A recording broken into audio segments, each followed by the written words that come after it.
Halloran, She is Lewis, excused. Sorry. thank you. Lewis, Oh, Calvin. That's Calvin. Calvin doesn't seem to be here.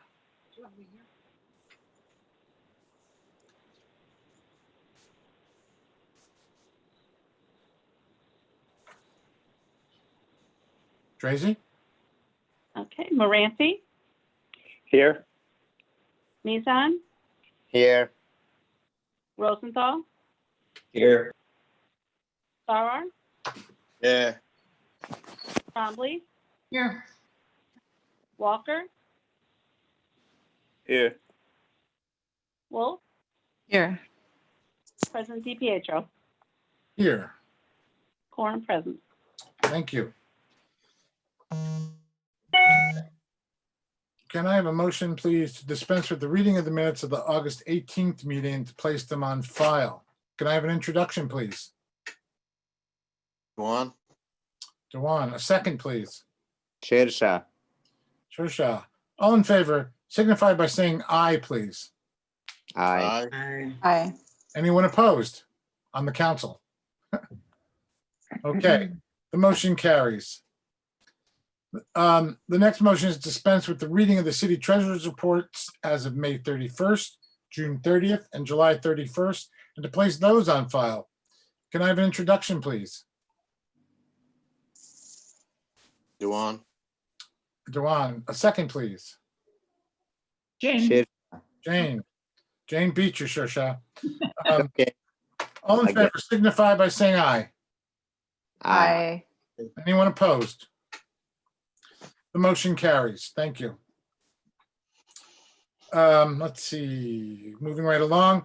On your desk, well, theoretically, are all the committee reports. May I have a motion and second to place committee reports on file? An introduction, please. Could you say what committee reports, because I can't see them. Oh, they're not really there. I just said that. They're not really on your desk. They're, on the website. And of course, in your box, if you want to, read them. So it's everybody. I don't think there's anything missing. Because we have the lovely Linda Fenoff taking minutes. Something came in like around 2 hours ago. All of them in the file? Yes. Okay. So can I have an introduction? Calvin, I'll introduce. Oh, Calvin's here. Good. Calvin joined us. Tracy, in case you didn't notice. Thank you. And a second, please. Dewan. Dewan, thank you, gentlemen. All in favor, please signify by saying aye. Aye. Anyone opposed? The motion carries. Thank you. Okay, we have a long list of communications. Most of them are about the short-term rental law. The only one you might want to see, although we saw it at the last meeting, were the dog control reports for July and August.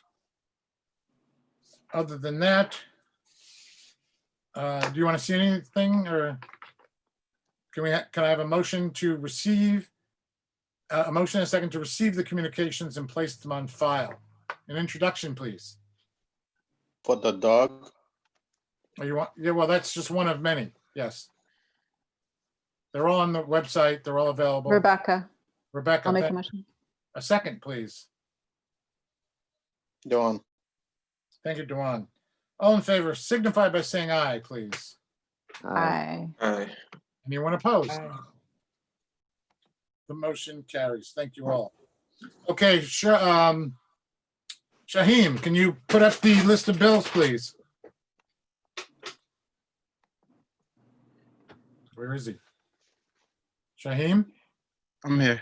Oh, there you are.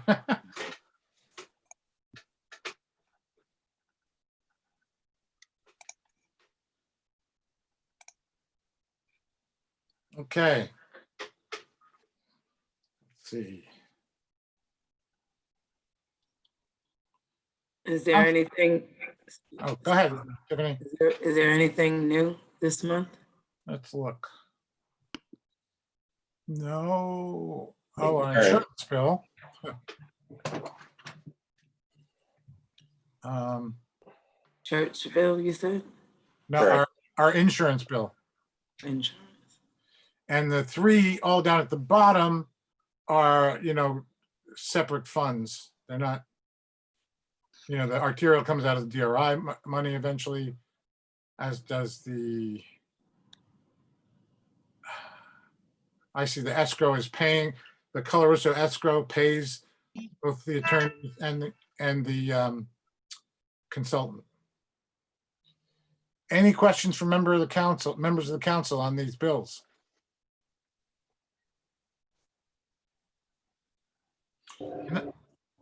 In that case, can I have an introduction, please?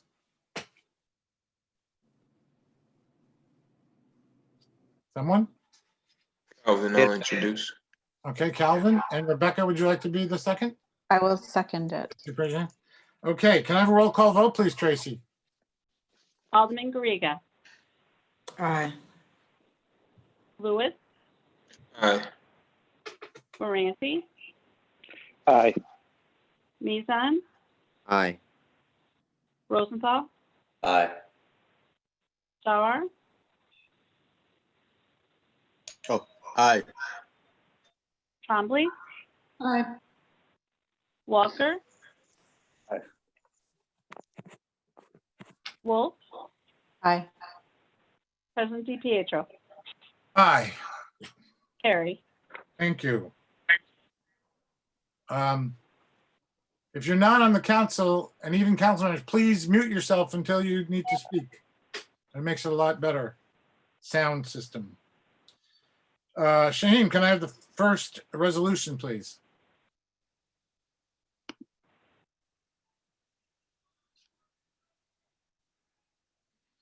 Okay, and wait, we have to reintroduce this, Tracy? Yes, we added the last applicant down at the bottom. Oh, okay. So can I, unless there's some discussion, can I have an introduction? Jane, a second? Rebecca? Can I have a roll call vote, please? Alderman Garriga, Aye. Lewis, Aye. Moranti, I'm sorry, Tom, I'm on the phone. What's this resolution? It's the I read them online, but, Commissioner of Deeds. okay, aye, thank you. Mizan, Aye. Rosenthal, Aye. Sauer, Aye. Trombley,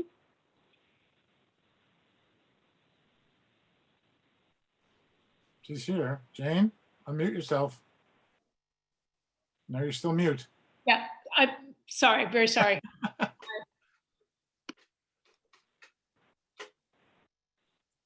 Walker, Aye. Wolf, Aye. DiPietro, Aye. carry. The next resolution, please, Shaheen. Yes, that's it. We've talked about this, the New York Energy PACE law. This is to authorize the mayor to sign it. I think there's not much more to be said about it since we talked about it the last meeting. Can I have a introduction? Unless barring somebody on the council has a question at this point. No questions, kind of an introduction. I'll introduce it. Rebecca, a second. please. President DiPietro, Oh, I'm sorry. President DiPietro, I'm sorry. It's already been introduced. You're right. A roll call vote, Thank you. please. Alderman Garriga, Aye. Lewis, Aye. Moranti, Aye. Mizan, Aye.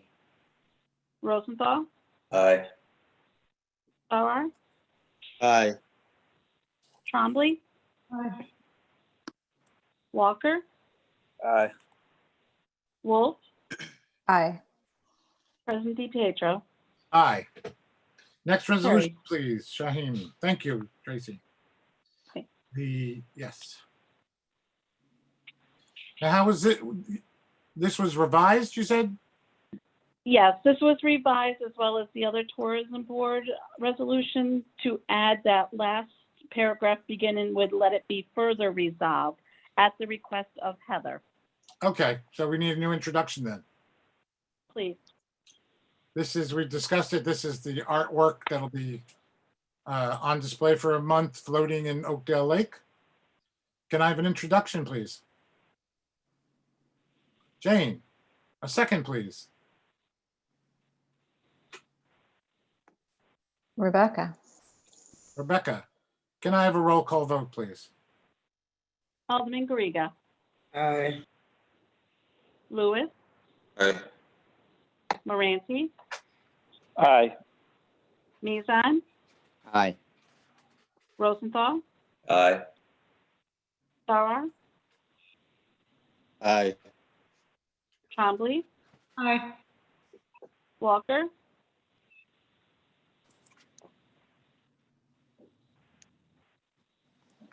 Malachi, you there? I'm having a problem with my. Oh, boy.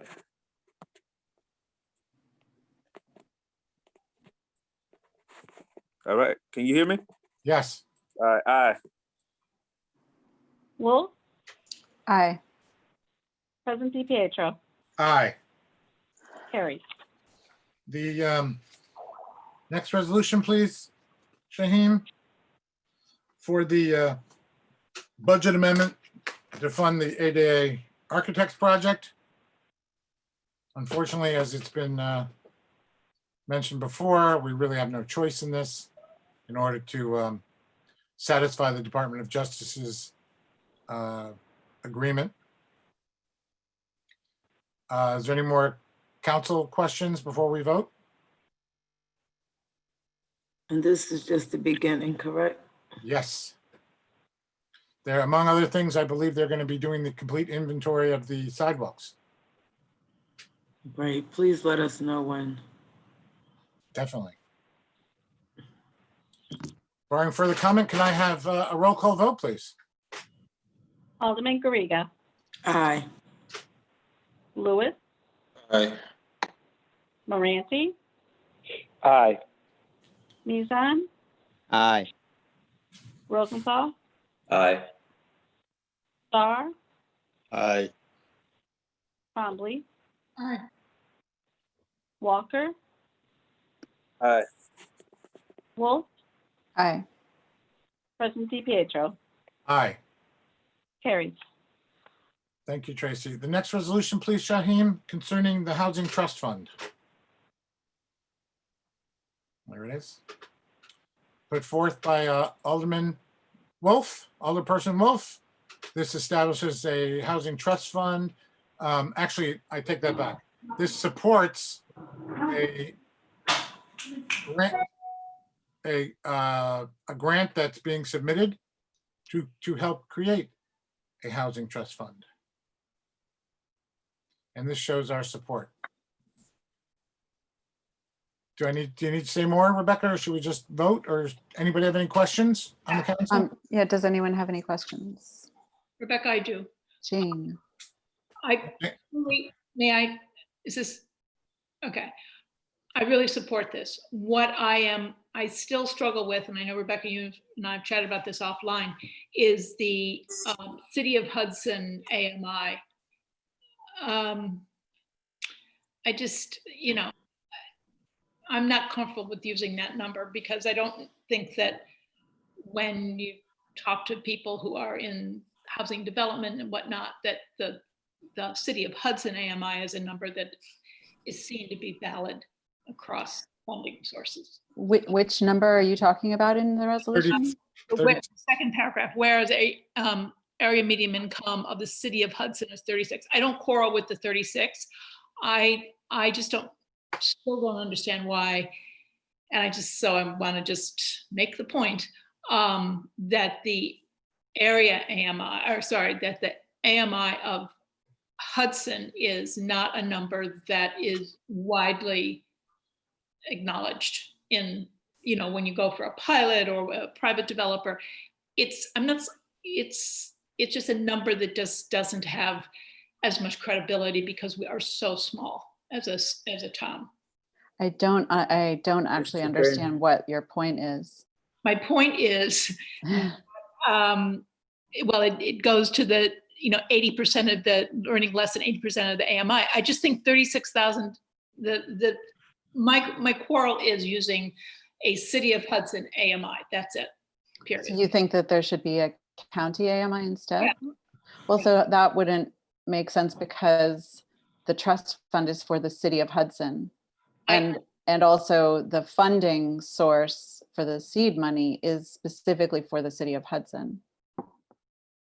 Yeah, that I recognize. I'm just saying that as we've seen in recent examinations of pilots, and that was certainly in the public money, but I believe it's true in private funding as well, that the number is sort of the coin of the realm is the HUD number, which is the county number, the county AMI. So I don't want to make this a deal. I just want to register my objection to that paragraph.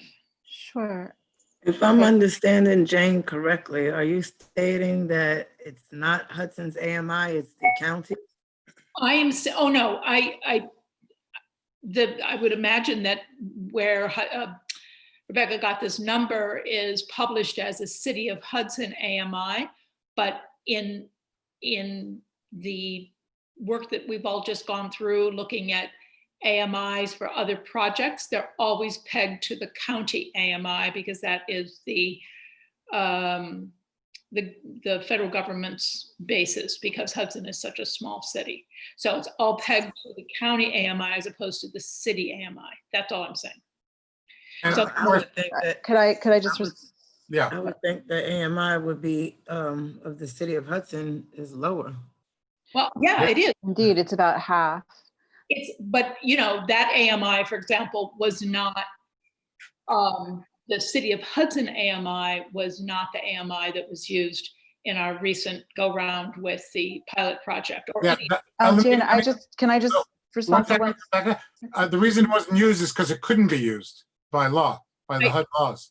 I know that. Yes. Okay, just wanted to make that clear. Sorry, Rebecca, go ahead. Which, yes, exactly. And just to say that, HUD law, I understand that you are curious about whether HUD laws would apply to this situation, but they aren't relevant in this case. And Jane, in fact, can I just finish my sentence? I'm sorry. And no, it's okay. In fact, the Housing Trust Fund is one of the reasons that cities use them, is that they are extremely responsive to the needs of the city, specifically the city. And so that, they are, that's why it seems, or is, I believe, safe to refer. I mean, also I'd just point out that within this resolution, the AMI being referred to, or the implication of the AMI is to respond to the housing, the cost burdened quality of residents. So that number does not, it's not a number that's just made up or plucked out of the air. You could not use county AMI in this case. It would be irrelevant. Okay, with that being said, I think it's time to vote. Thank you. Tracy, please. Alderman Garriga,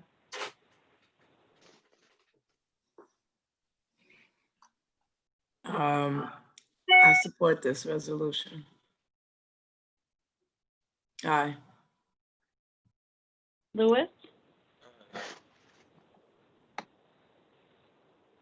Calvin? Aye. There he is. Moranti, Aye. Mizan, Aye. Rosenthal, Aye. Farrar, Aye. Trombley, Aye. Walker, Aye. Wolf, Aye. President DiPietro. Aye. Carried. Thank you, Tracy. The next resolution, please. Shaheen.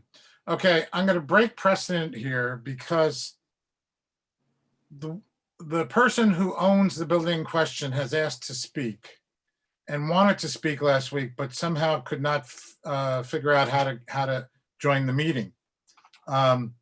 So I will let her speak. There's not, it's really not up for discussion, but I think we should just give her the chance to say what she would like to say. Victoria, are you there? Yep, I'm here. Okay, please, go ahead. Hello, everyone, and thank you, Tom, for letting me speak. To those considering the issue of designating 241 Columbia as a landmark, hello. I am the new owner of this building, which has been a Masonic lodge since the late 1960s. I bought it in the spring of 2019 and have been developing the design and next plans since then. While this planning was underway, the building was nominated for historic designation with no consultation with me. I did get the city's required notice about a hearing a few days prior. The morning of that hearing, I first saw the application. The law is clear that a hearing can be scheduled when the application is complete. And this application missed the location information and many other elements. It was not complete. The meeting had been rushed based on a perceived emergency that did not exist and had not been verified. No one contacted me. You can imagine that this feels like an ambush, and it has unfolded like a conspiracy. I do not want to own a designated building, and I deeply resent the way preservation designation has been proposed to be forced on me against my will. I'm a multi-decade design professional. I disagree with the principles of historic preservation, and I do not want to be governed by them.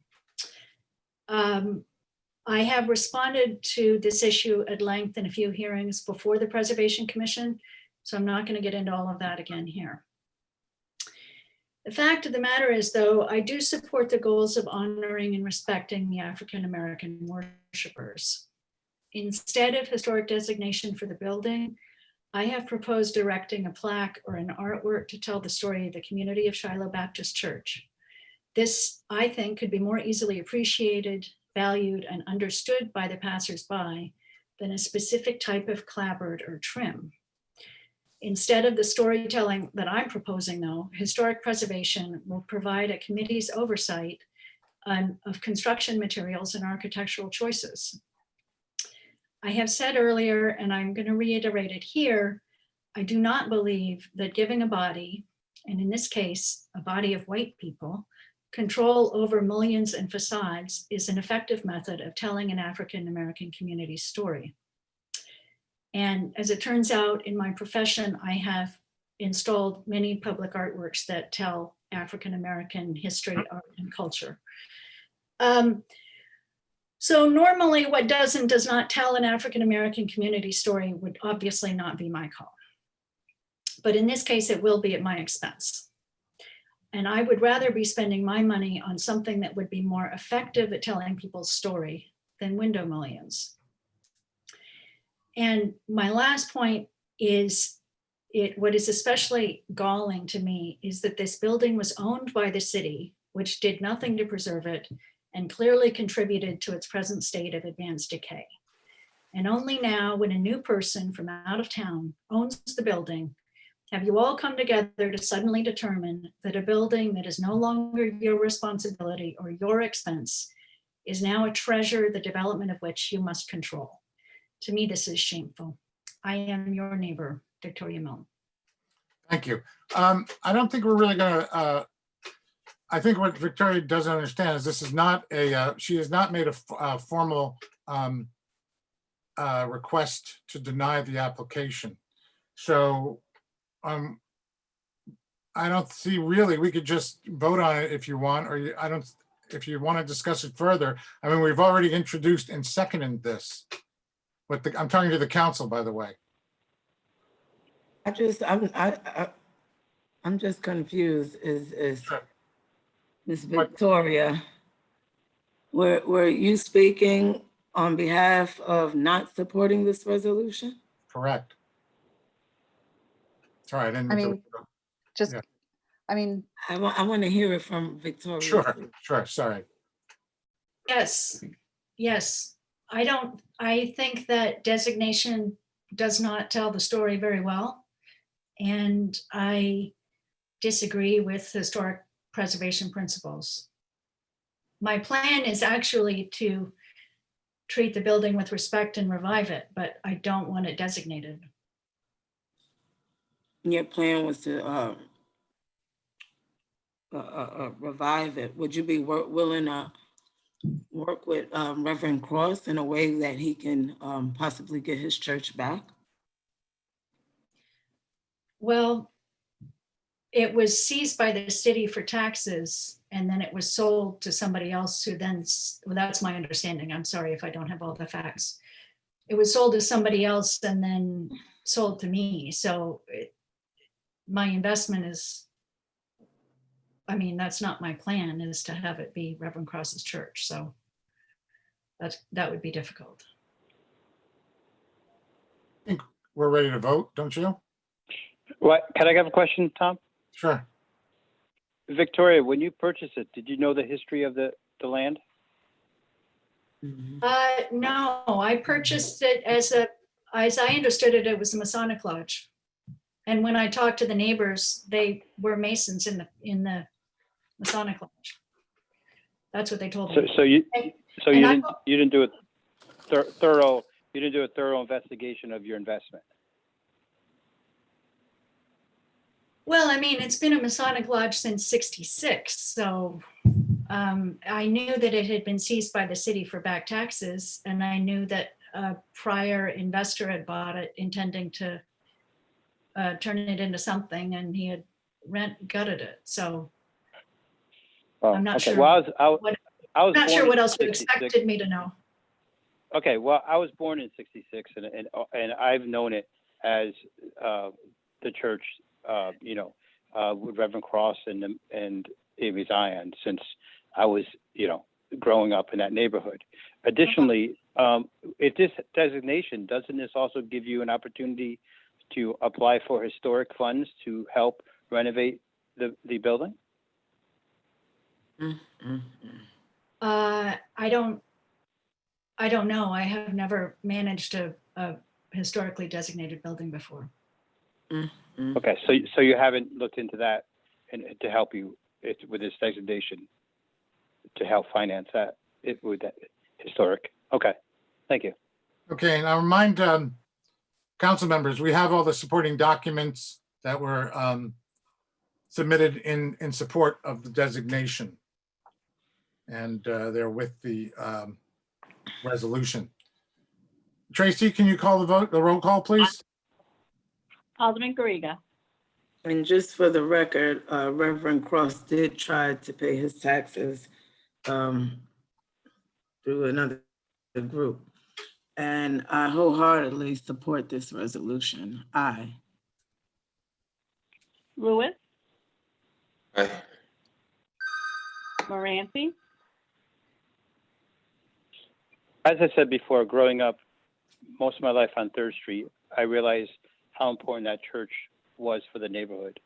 And for anyone to purchase that and not realize what that was for the neighborhood. And I definitely support this resolution. is that an aye, Alderman Moranci? Yes, aye. I'm sorry. Thank you. Mizan, Aye. Rosenthal, Aye. Sauer, Aye. Trombley, Aye. Walker, Yes, I support this resolution. Aye. Wolf, I do want to say just that, I understand your point, Victoria, about the idea that historic preservation in itself is not an appropriate response to what has been lost in the loss of that church. But I also support this resolution. Aye. President DiPietro, Aye. carried. And now that it's carried, let me Thank the hard work put in by Reverend Cross and the trio of Ron, Matt, and Christabel, who did a lot of the supplemental historical work. So I thank them all. Can we go to the next resolution, please, Shaheem? The schooner Apollonia. So the question last week was about ADA compliance. And Michael, were you here going to speak to that?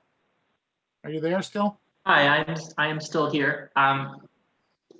Yeah, so I think ultimately this is up to the council to decide. I mean, I think the basic gist is that we have dock space that's available. Schooner Apollonia has offered to basically come back for a month, and they would get dock space, and in exchange they would offer some free programming to the city, where I think we designated a minimum number of people they'd have to offer. They do these free boat tours.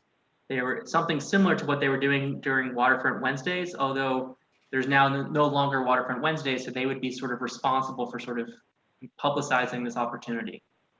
So it's a continuation of sort of that kind of programming. It is, I think in the general sense, it's in the city's interest to have free programming. I also understand Alderman Garriga and Alderman Moranti's concern around ADA compliance. My sense is that it's not clear to me if the dock itself is ADA compliant, and so I don't think that's the schooner Apollonia's responsibility, it's the city's responsibility. But even if you're able to go on the dock to get to the location where the schooner Apollonia docks, there's basically a 2-foot difference between the dock and the boat. And so there's no easy way to create a ramp. The length of a ramp that you would need to go from the dock to the boat would just be too onerously long in order to be sort of like to follow the rules of ADA compliance. Perhaps there could be a lift or something like that. The Apollonia doesn't have a lift, nor does the city. So I don't see an easy way to make it sort of follow that accessibility guidelines. They talked about how they have in the past sort of like lifted people up in a wheelchair to put them on the boat, which could be useful for some people, but some people may not want that, and that's not ADA compliant, sort of like to physically carry somebody onto a boat. Or somebody could sit on the boat in a wheelchair, but that doesn't really fit the letter of the law around compliance. The law does, legally there are some exceptions for things that are just sort of too onerously difficult. This might be one of those things where it's, the structure of the boat would have to be totally transformed, or the structure of the dock. So that's obviously not going to happen between now and tomorrow. So I think the city has a choice. In the short term, the city has a choice. Do we want to move forward with this or not? I think it'd be useful, although I don't know how much we could solve it tonight, a longer discussion around accessibility at the docks, around not just about this one contract, but in general. Thank you, Michael. In other words, it's all this resolution is only for a month and 4 days, and the city should be thinking in long term about how to make the dock accessible forever. And so we could, decide whether we want to do this or not, given that it's only for a month and 4 days, with the commitment that we will in the future, let's say future agreements that'll come up next year, insist that something is done at the dock. Any further comment? Yes. Excuse me. I agree, Michael. It isn't Apollonia's responsibility. It is the city's responsibility. And it shouldn't be taken out on Apollonia. I would do with, and I would like to, I'd also agree with you as far as free programming for the city. Maybe I think we should have a special meeting on how the city can look into having the docks fixed in that respect. I think we should move forward with the vote. Thank you, Tiffany. In that case, I think I'll call a roll call vote right now. Alderman Garriga. Aye. Lewis. Aye. Moranti. I also agree. I think this is a wake-up call, and we need to move forward into figuring out, especially with some of the things that have been brought to light this year. And there's got to be a way that both the Apollonia and the docks got to come together. And I think, again, we need to really research what other boats do, what other docks do, and really make a concerted effort to do this the right way. That being said, in good conscience, I'm going to have to abstain from this vote. Mizan, Aye. Rosenthal, Aye. Sauer, Aye. Trombley, Nay, I'm voting against it. Walker, Oh, aye. And then I think we should just, revisit it in the future as well to figure out, what we can do to accommodate. But aye, yes. Wolf, I second that, what Malachi Walker just said. Aye. President DiPietro. Please let us know when you set up that special meeting, Michael. Thank you. Will do. President DiPietro. Comments are muted. Oh, sorry. Did you get my eye? I did not, but I did Oh. now. Sorry. Thank you. Carried. Thank you, Tracy. Okay, Thank we're you. moving on to the 4 new resolutions. Shaheem, I want to do them in a slightly different order. Could you go first to number 11? Oh, you don't have the numbers. The hiring of translators. That's the kind of easiest one. Get that out of the way first. This resolution, the tourism board had hired a couple of people to translate their RFP for the Latin and the Bengali communities. And this is just a resolution to pay them. Any questions from the council? So I'm assuming their paperwork is also going to be translated in Spanish and Bengali as well. Yep.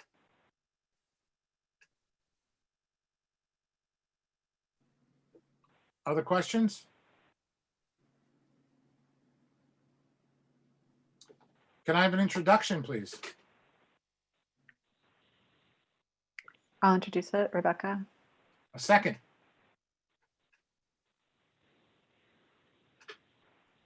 Hello, someone?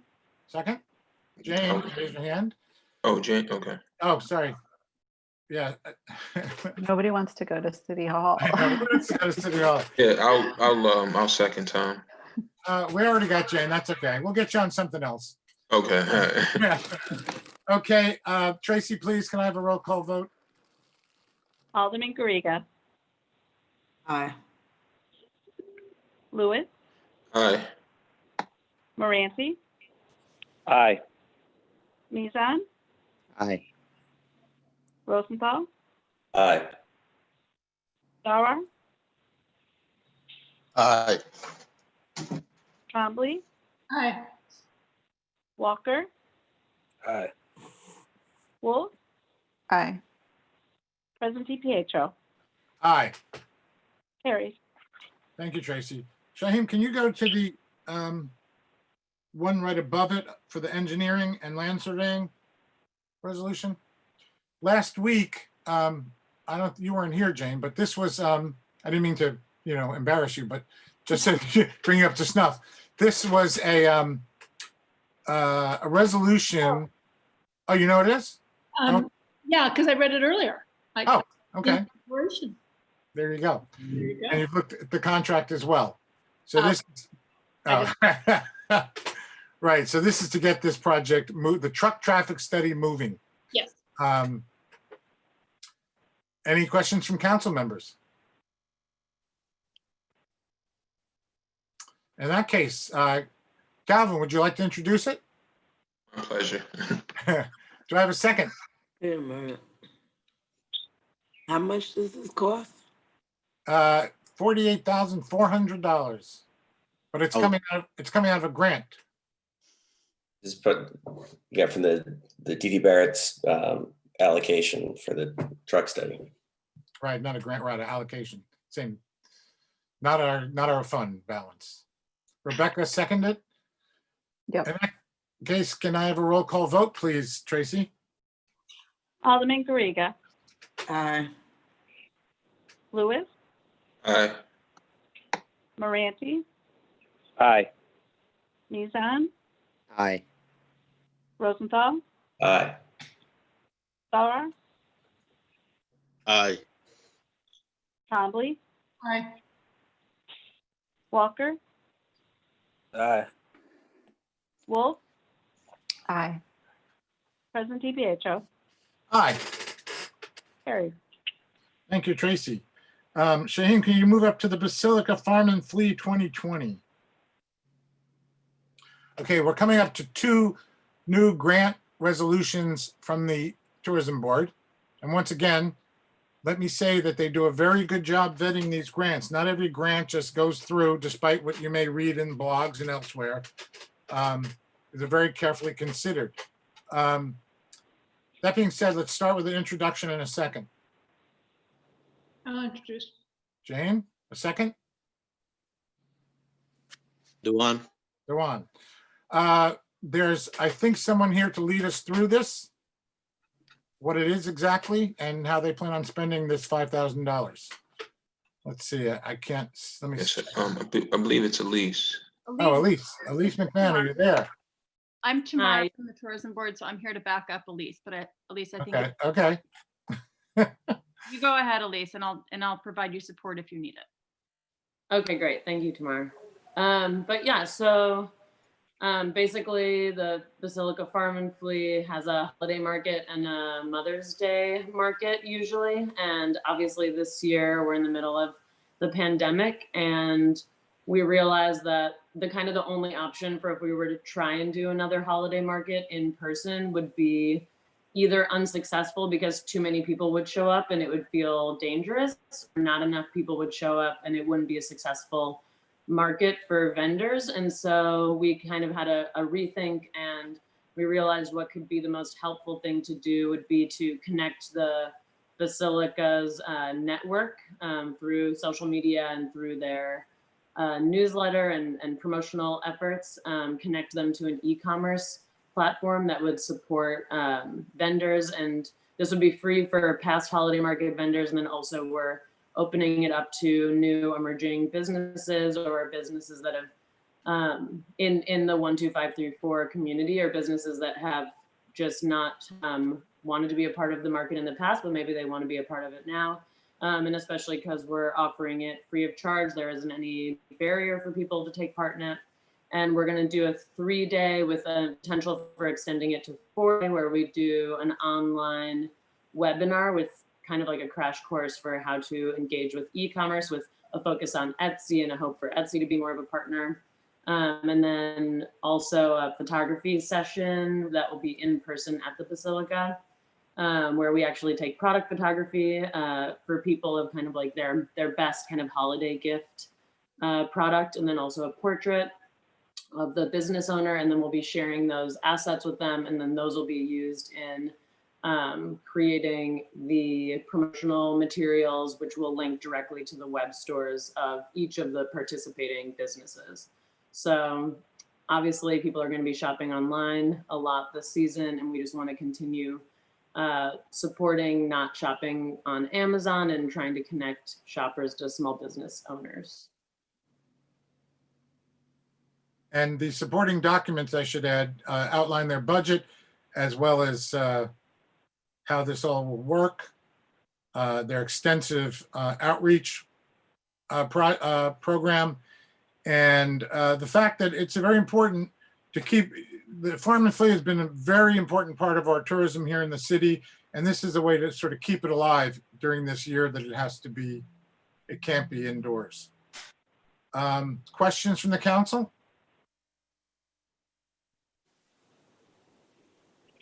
Tom, just a point of question. I heard the presentation, before, and I think it's a great concept. But just for clarification, that if a council member is planning on being a vendor, do they have to recuse themselves from this vote? I would think so.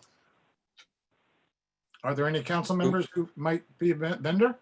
I don't think the vendors I don't aren't think getting you- direct money from this, so I'm not sure this rises to a conflict. Okay, thank you, Jeff. There you go, Dominic. I guess not. If they're getting money from their product or, being paid, that doesn't constitute a conflict if they're going to participate in this venue and they're voting on it?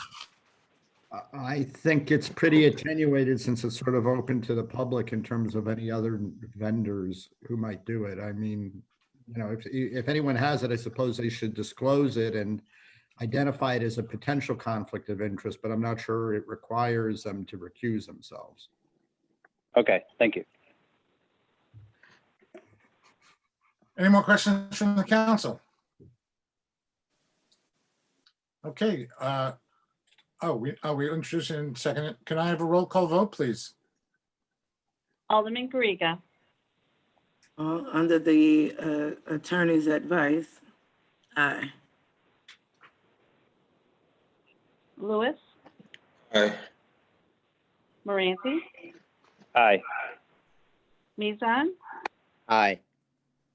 Rosenthal, I have a longstanding working relationship with the Basilica and also a personal relationship with their the two principals who own it. I don't know if that's an issue here, but I should disclose it before I vote.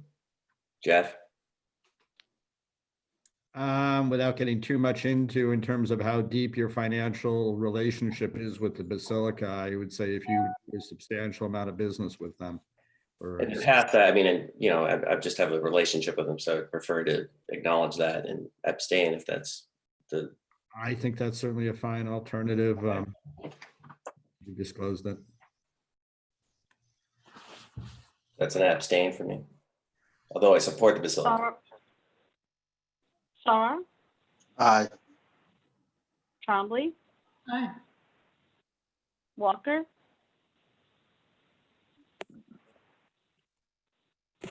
Oh, aye. Wolf, Aye.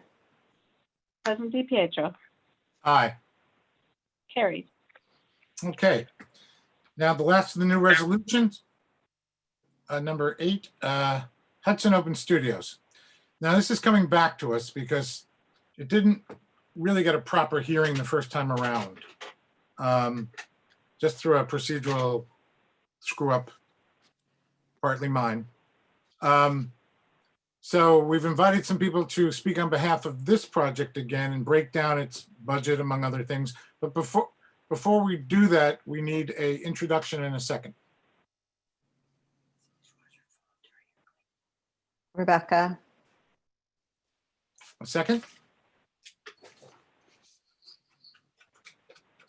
Someone? Hello? Calvin. Calvin. There we go. Okay, so let's hear from them first. I don't know who's going to speak. Let's not have too many speakers, but whoever's sort of most. Oh, Pauline, you're going to be the. Go ahead. I'm Pauline DeCarmo, and I'm an artist and a graphic designer. And I just want to speak on behalf of Open Studios and how successful it was last year. I had 60 people come into my studio in one day, and we heavily publicized it personally through our own social media and all over the place. And it brought a lot of traffic here to Hudson, and the people that came through my studio asked me for restaurants to go through. So I believe that it was, successful for everyone, for the Hudson itself and for the artists. And as an artist, I couldn't be here without the support of Open Studios because this is so difficult to say. You know, besides a lot of traffic, you know, there were sales, and I had people come back to me and get in touch with me later on after that. And I was successful with sales with them. And it takes a lot of work to run a website. You know, I've done graphic design part-time from straight out of school and part-time painting. And it takes a lot to run a website, just like it takes a lot to, you know, put together this Zoom meeting. You have to have graphic designers, you have to have web design, you have to have proofreaders, you have to have someone, administrators.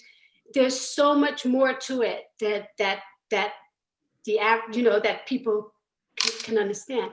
There are people who spend thousands of dollars to show their work on websites. And, you know, as far as the marginalized artists, I mean, they can't afford to spend that kind of money to show their work on a website. And here, you know, Open Studios doing that for us.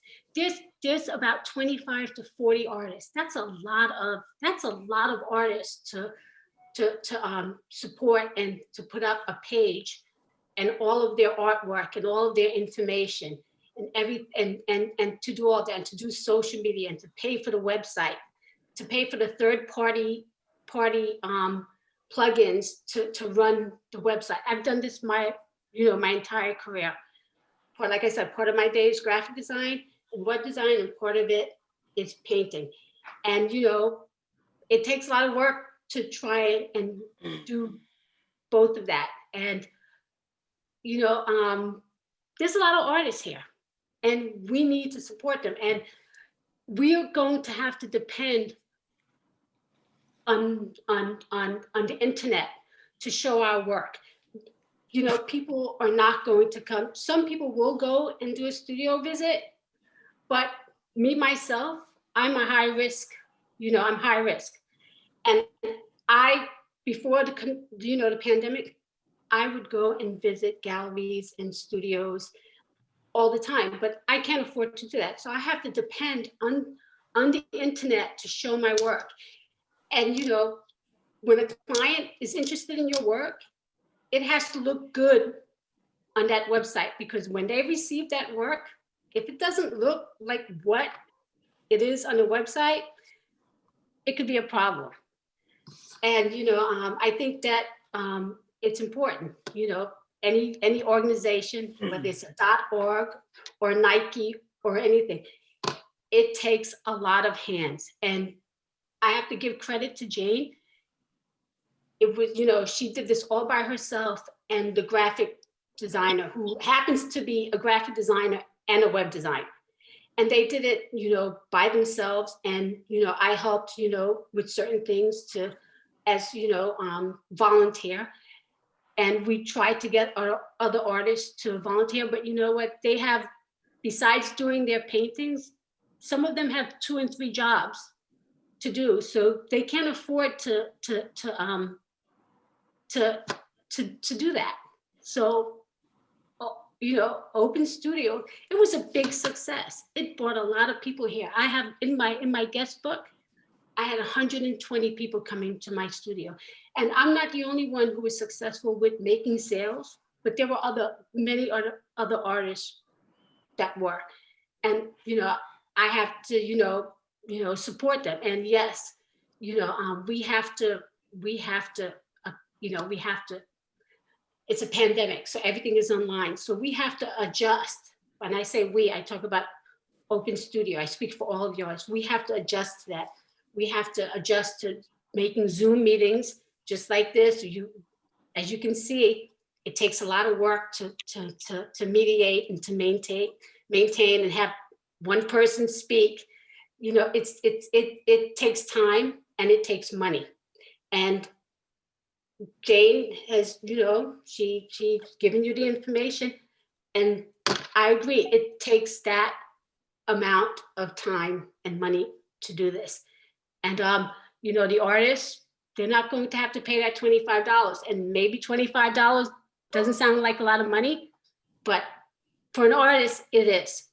And I know that, you know, I'm one of the lucky ones. My work does sell, but I can't afford to go and pay $4,000 for an Artsy or some other website to represent me. So that's what I have to say. And I think that, you know, Hudson would lose out Yes. in not, you know, doing Well, this because Oh, sorry. maybe next, you know, we're not Let's wrap out this, here. let's see, because we could, let's let one or two other people talk Okay, about this. cool, But cool. thank you very much for good. what you've told us so far. You're welcome. Is there anyone who wants to speak to the, on the council right now? Any questions about this project? Did somebody say they were going to go over the budget? Is that what? I thought somebody might, but let's see, is there someone there who is familiar with the budgeting? Tamar, are you still there? I am. I think Sydney was gonna. Yeah, go we have over it, Sydney, right? Sydney Law. Sydney. Yeah. I have the Please. budget, but I sent the budget to everyone. Everyone has the budget. I emailed it to everyone. I so- understand that, but we still, I guess they'd like to hear about it. So, Do you want me to go through every single thing? I'll be happy. It should be in the supporting, Shaheem, is it in with the, behind, with the resolution?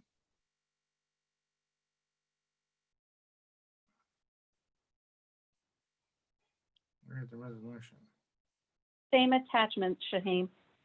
It's at the back of the resolution is the Yeah, budget. that's what, yeah, up there. Maybe just go all the way back. Yeah, just keep going down. There you go. So let's see. Oh, That's no, It's the wrong one. wrong attachments. You've got to. Yeah, that's it. There we go. It's a new budget. It's not, this is the application. Right, budget's down further. Sydney, I have a question on it. If Hope. you're, All right, this is the newer information right here. Yeah, here it is, right here. Yep. This Okay. is it. Yep. Jane, please ask your question. so I have a question. So I went over, printed it up later today, and I've got two queries about it. Well, a couple. Do you have the 30 to 40 artists firm? Is that in the lineup? Are they committed to participate? Jane has not done anything until she gets this approval. And she doesn't know if it will be 10 artists or 40 artists. And if it's 10 artists, either the money will be kept, you know, it won't be spent because everything, some of the expenses can be deferred and some, you know, you just have to go out and do the outreach. So, and depending, I fully expect that there will be at least 40 artists, but, you know, she doesn't have them yet, but I think there will be. When is it supposed to go live then? What's the timing? The timing, it depends on this approval. Yep. Okay, but when would it start? I mean, do you have a kickoff date? Or am Yes, right away. It would start right away as soon as she Right gets away. the approval. Got it. Okay. No, that's, Jane, that's the beginning of the outreach. The program begins with an outreach and there will be an application form and a deadline, but it will all be rolled out as soon as if this is approved. And this is approved. Okay. So I just wanted to note that I thought that right up there with the videos, which obviously because they're so involved, they're a good portion of this, is the administrative fee. Seemed like it was high. So I don't You know. must be kidding, Jane. Can we see the, I can't see the, Push, can you scroll up, please? Can you please scroll up? Yeah, scroll up, please. Scroll down. Scroll up, down. Up. Or scroll down. Yeah, Oh, I'm down, sorry. Scroll up. Scroll down, yeah, sorry. There we Okay, here we are, administrative. Can I say something on that? Sure. Yeah. go Okay, dear. Jane, Jane, what is the problem that you have with the administrative fees? I'm just curious. Look, I don't know. I think that for a $12,000 budget, 20% of it, and in administrative. I just think it's the proportionality. I'm not arguing over $2,500. That's not very, that seems okay. I think if you're looking at a $12,000 budget and you're saying 25% of that is going to go for administrative fees, that just seems like a big proportion. Okay, but you said, okay. Excuse me. I don't want to get into a back and forth on that. I'm expressing my point of view and I want my colleagues to hear it. And I really don't want to, I think. Jane, you've raised a very important question. So let me please. answer that. Okay, let me answer. Okay, $2,500. You have last year, I believe there were 40 artists who participated. That's 40 artists with 40 statements and 40 bios and 4 images and all of their information that one person has to put into a computer and organize and put in a folder and just like this. It takes organization. Actually, $2,500. That's nothing. Ladies, I don't want to debate this. I'm just raising the point. That's all. And and that's over a 6-month period. Okay. That's not a lot. Fine. That's Okay, moving along. Is there any, I have a comment. Oh, go ahead, Tiffany. I think that's a lot of money. I do have to agree. I do. I think even 12,000 is. I think it's a lot of money. Not for 40 artists and 40 different people.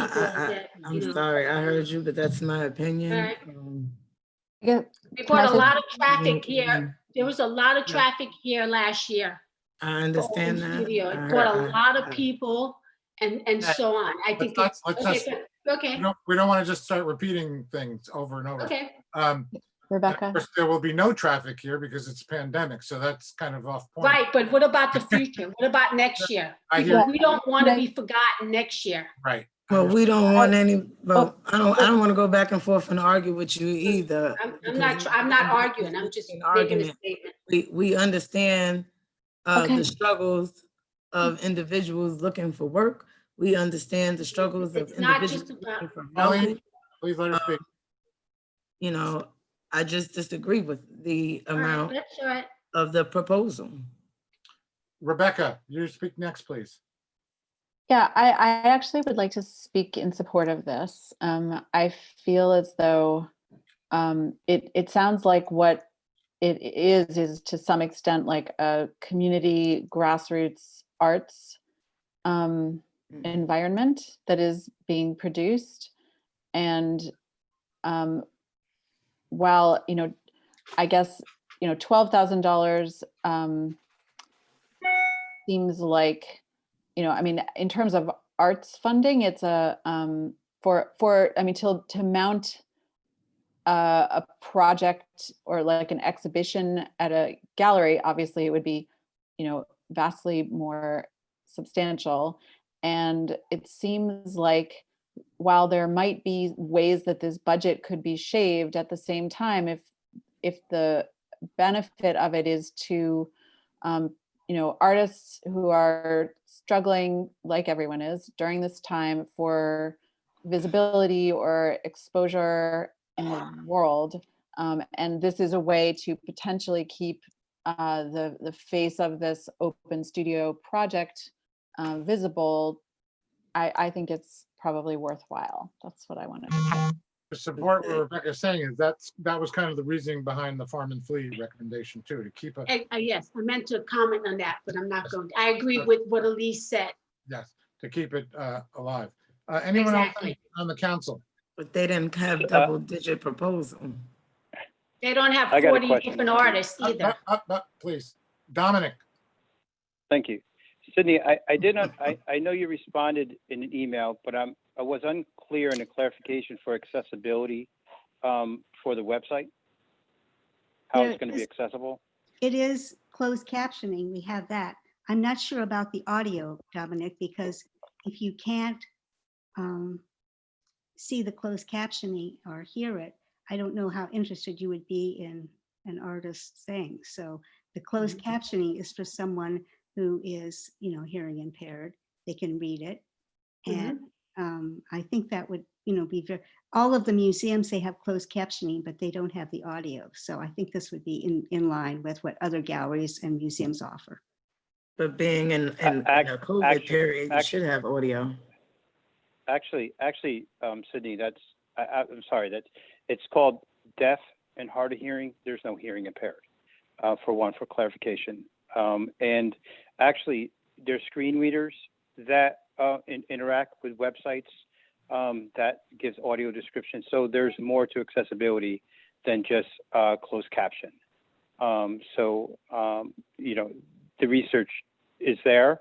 And actually, if you look on a lot of museum websites, and I would tell you there's a lot of blind people that enjoy art, that audio description they depend on. So to say that it's only for a certain population, is offensive to me. But okay, thank you. I'm sorry, I didn't mean that. All I know, it's like I have very limited understanding of how that works. That's all. That's all. And I'm not suggesting that, This is Tamar. Can I make one reminder, just Sure. additionally to the whole council? It'll be very brief. Please do.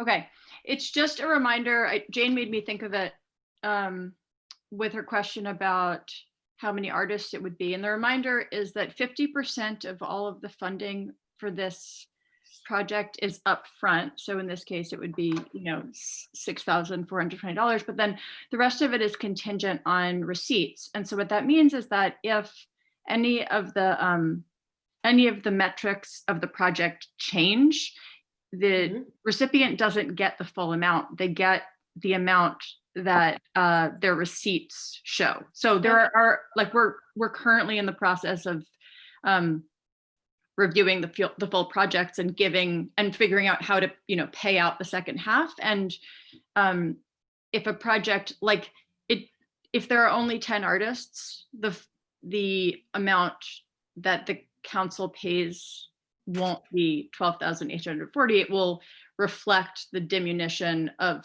the scope of the project. So that holds overall. People do their best job of assessing what it's going to look like, but there's on the second 50%, there's a reflection of what actually happens, which is just worth keeping in mind. So Tamar, thank you, Tamar. That's really helpful. So there is a flat fee, if you will, that's perhaps, but a baseline of say $6,000 as to kick it off, and then it's incremental above that. That's the way all these projects have worked. Yeah, and so we've already seen that there are a lot of projects that come in under budget for various reasons, and they don't get the full amount that the council originally signed off on. They're gonna only get compensated for the amount over the first 50% that they spent. Okay, that's a helpful. Can I say something? If you have new information. It'll be quick. It'll be quick. I agree with. Actually, Pauline, I think Tiffany had her hand up first. Okay, I'm sorry. Go ahead. Tiffany first, then you. Okay, go ahead. Oh, thank you. Just from listening earlier, with the amount of money that is being requested and the questions that were being asked from my colleagues, there weren't any real answers. It was, we don't know yet. It could be this amount, it could be that amount. You said it could be 25, it could be 40. You're basing on what could be or what can't be on a $12,000 proposal. I still think that it's a lot of money.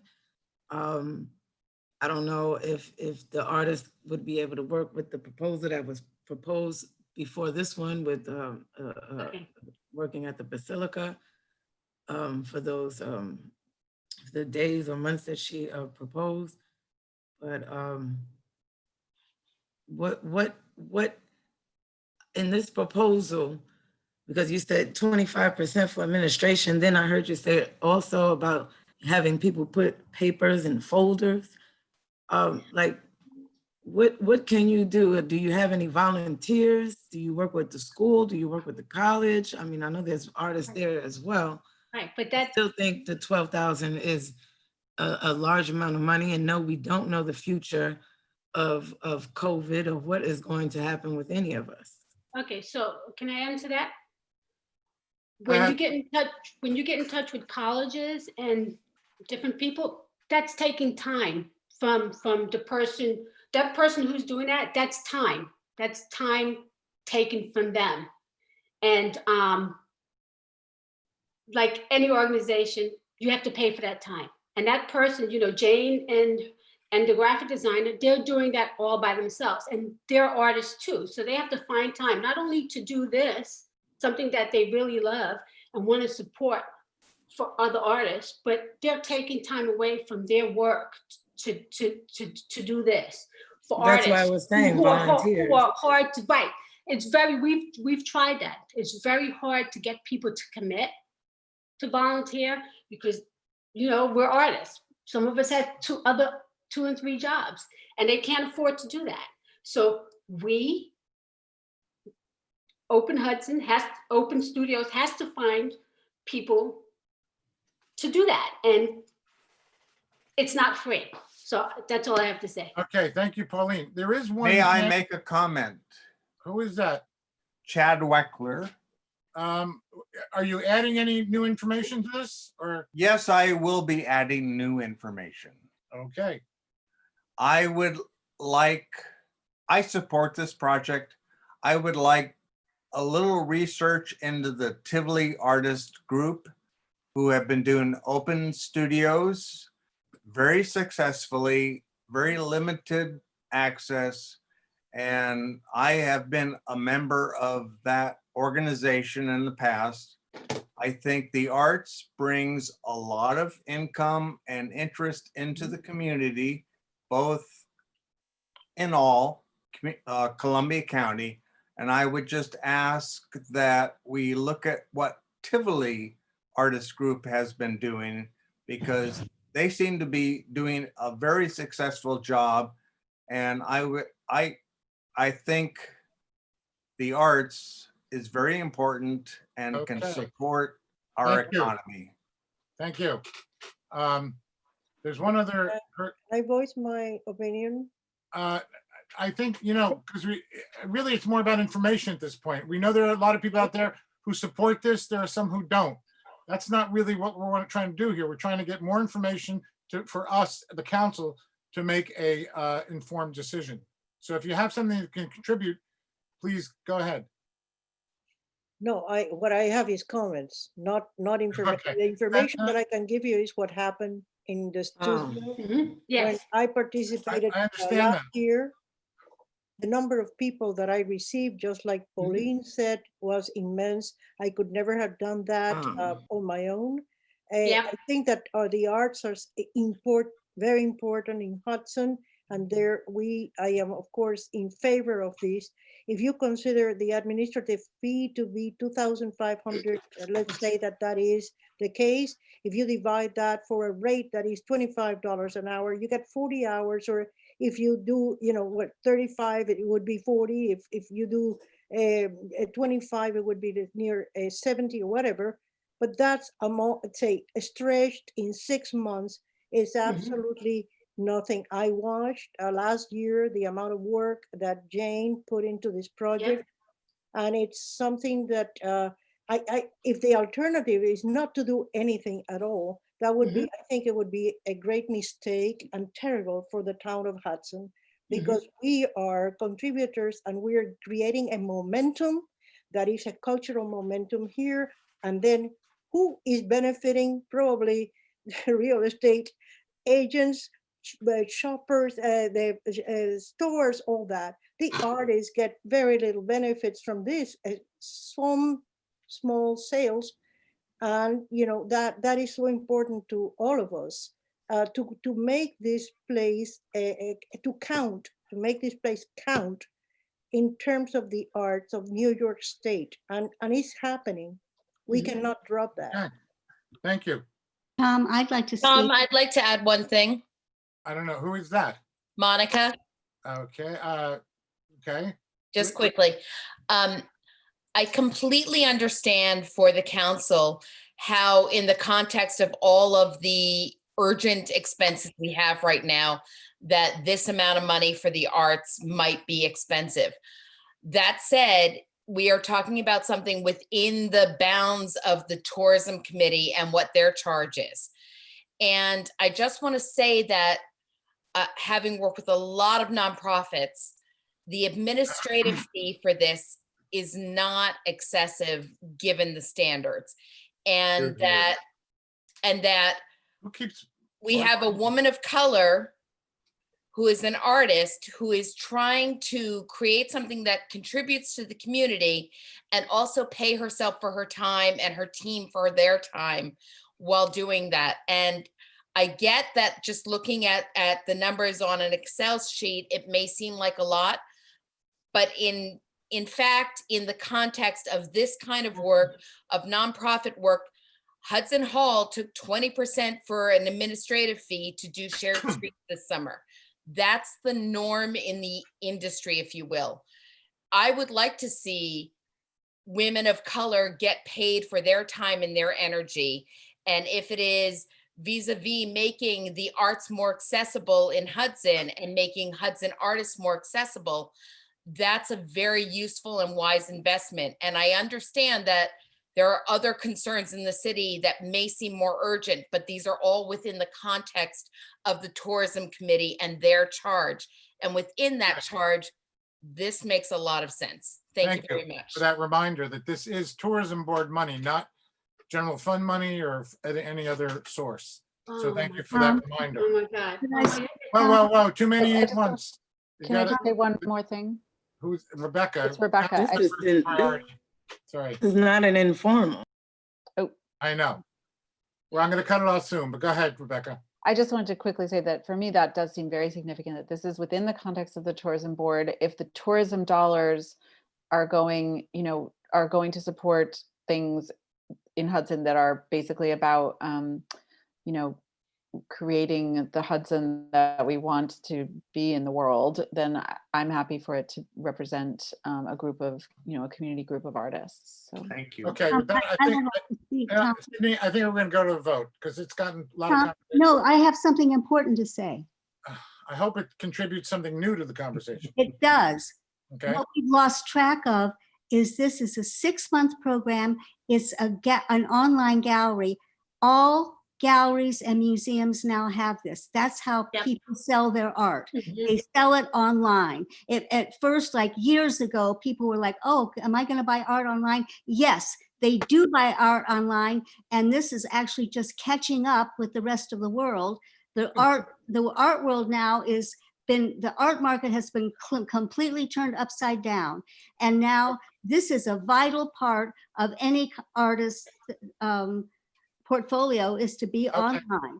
And Thanks. one more thing, just a second, is that this online thing is 6 months, but once it's established and will carry us through the pandemic, it will continue. It's not something that will end. It will continue. It's a vital part of keeping our artists going. Thank you. Amen.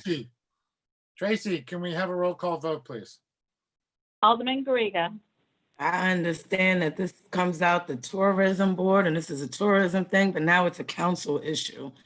And I stand by what I said. If this was a $6,000 resolution, I would support it, but 12,000, I'm gonna say no. Lewis. In support of the livelihood of our artists and the mission of the tourism board and the overall benefit to the city, I support this resolution, so that's an aye for me. Thank you. Moranci.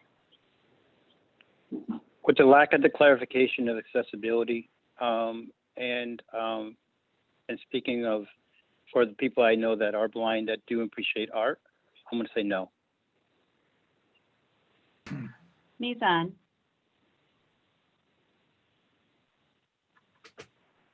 Shoshana, are you there?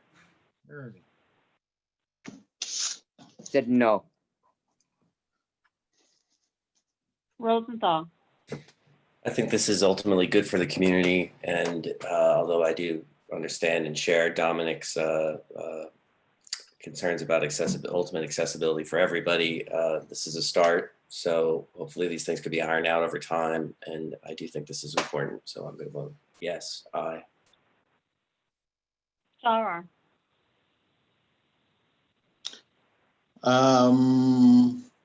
I vote no.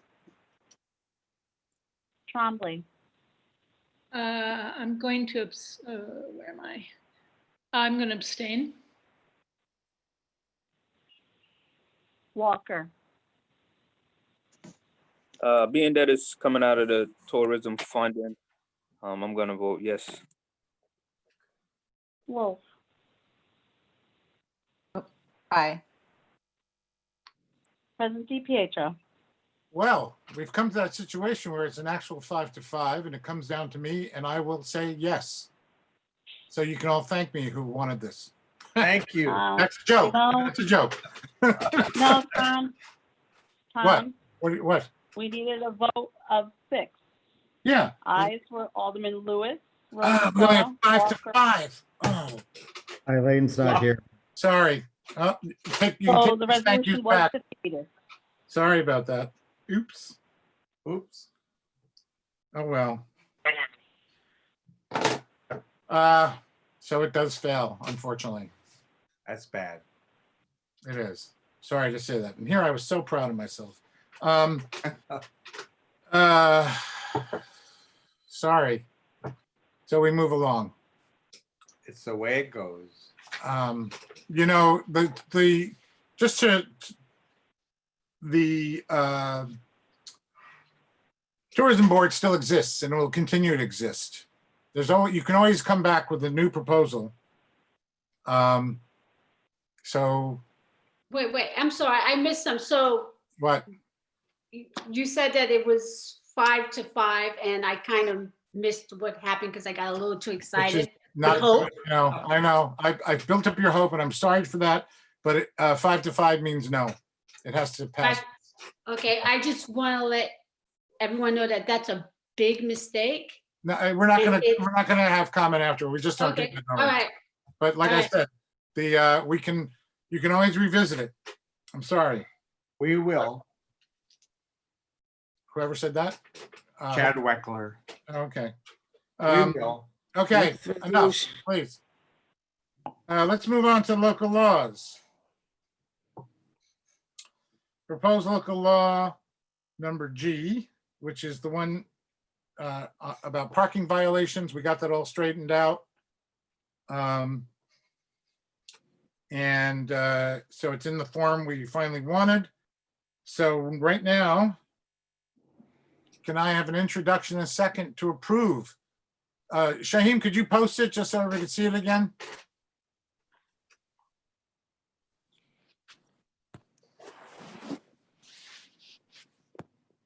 There it is. And as everybody requested, we went right back. We went back to the wrong side of street parking to $15. If we want to change that completely in the future, we have to do it through a resolution. I mean, through a law. And we have increased the handicap zone to 100. So can I have an introduction and a second, please? I'll introduce Rebecca. Rebecca, and a second. I'll second. You want? Oh, Oh, I think, who was that first? Jane, I think? Jane. Okay. So I have an introduction in a second.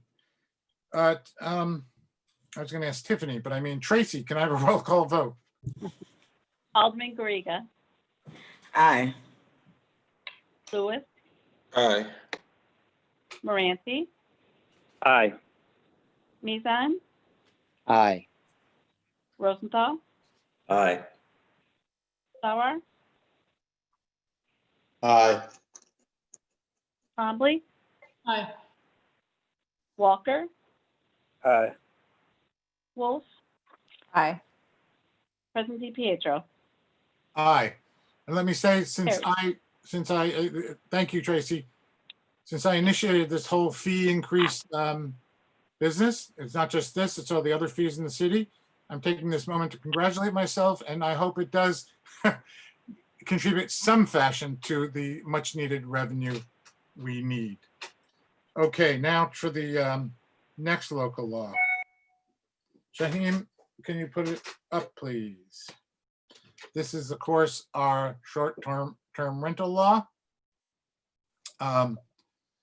Okay, just to get everybody on the same page, what we vote on tonight would not be the final vote on this law. It still has stages to go through. Once it goes on our tables, or after that, which is what we would do tonight, then it has, we have to send out letters to the planning boards of the city and the county, in which they respond within 30 days. Now, those responses, however, even though we have to wait for them, are purely advisory, so we don't necessarily have to listen to them. And at the same time, once there's 10 days, we have to announce within 10 days of putting on our tables, we have to have a public hearing. And that public hearing is an opportunity for everyone on both sides of the issue to give full voice to whatever they would like to say about the law. What else should I probably say here? So the version on the law on the table, which, by the way, can also be amended between now and the final vote. Apparently, if it's not a significant amendment, we don't have to restart the whole timeline. But if it's a substantive amendment, we do. That timeline of 10 days. Just Tom. Yeah, please correct me. You're generally right. There, you don't have to hold the public hearing in 10 days. That's the only thing. Okay. You can set the public hearing for your next informal or regular meeting. You just Right, can't, right. you just can't approve it until the other boards have gotten back to you or their timeframes have passed. Right. Thank you, Jeff. So, And can then, I I'm sorry. go ahead. Can I have an introduction in a second, please? Could I just make one small, or could just, I just wanted to ask for one small change Sure. that I believe does not, it's very small. It's one word.